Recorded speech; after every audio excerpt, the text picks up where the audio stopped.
Namo Ambunge nimathingiliila kana vayingwa Mutongoi wa Ukamba eisa kwitikilya silikali ivingue mulati wa mabilioni mbesa wa Thwake kuya kauntini ya Makueni ethiwa kiw'u cha kusyiiwa Athi kiyiamba kuthew'a na umo wa kiko cha sumu kusyiiwa na india memba mambunge ya maunyungunisyo ya mwenendi ni ya Muthesye minista wa Muthesye na ulani Profesa Thwake kana silikali ni komete muno oisiaisi makilima enendi kauntini ila usiu wesilite mayende ya kuwa kana kuwa na kukwa kumana na kwithiwa mainywa kiw'u kitekitheu na indi ripoti yake Benjamin Mwaka.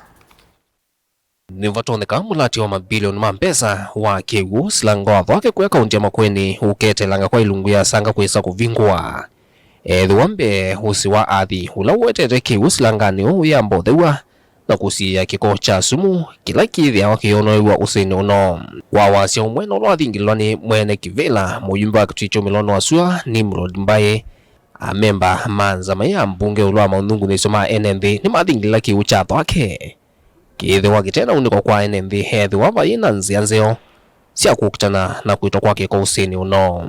We can't get to launching Thwake Dam before the river is cleaned, because outrightly we'll be killing ourselves, not the people downstream but also the people in Nairobi. You will have to eat sukuma, you will have to eat nyama choma coming from Makueni, coming from Kitui, and those cows have taken this water.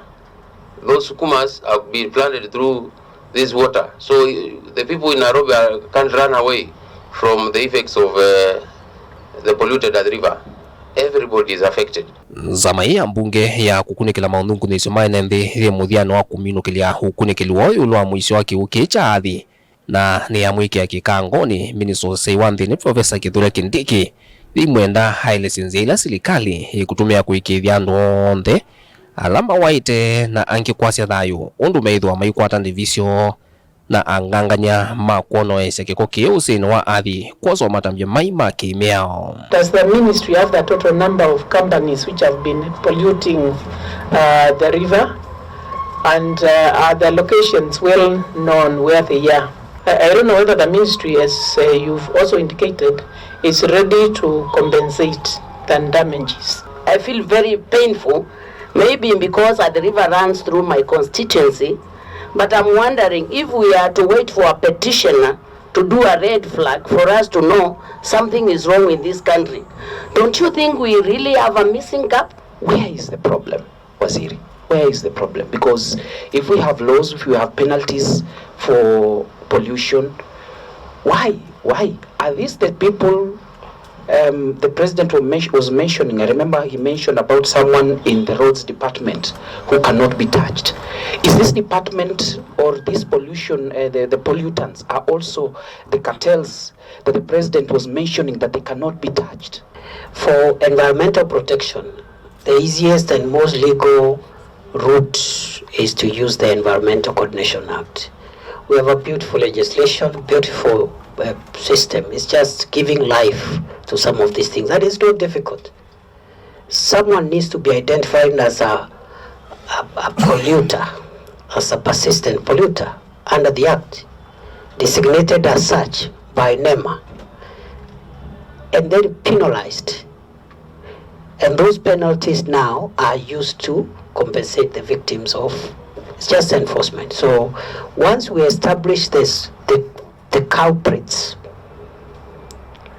and we have a credible evidence-led list, we can move to that discussion under the Environmental Management and Coordination Act. Minister Kindiki nwaigithia kwa uyu kunikili nwananite kiw'u cha Athi kina kiko kingi cha sumu ule umanitu na kiko cha makambuni kivathukanyo alame musino ilovi kuya EPZ na alame thito mayonoesya sumu usini wa Athi kwa kuvuthisya miao.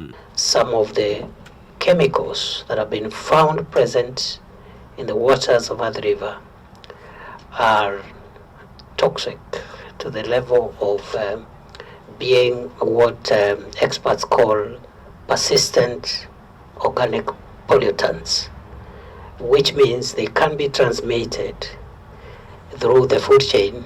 If they get into the food chain, they can be transmitted even intergenerational, in an intergenerational manner. Onuwa vo minister wa vikite mbiwanza maingi Ambunge ya maundu mangwataniyo ya nthisi ya mbita Africa umiloni wa suha niwaelesya mivango kautela silikali ende kuthukumithya ya kwailia savali maleluni manene ngwatanio na ndambuka syaene nthi kuma nthi imwe kuthie ingi utandithya na akisyaene nthi ingi ala masembete kuma nthi isyo na kukwata weni va Kenya. Kenya refugee policy, to my understanding, was managed by UNHCR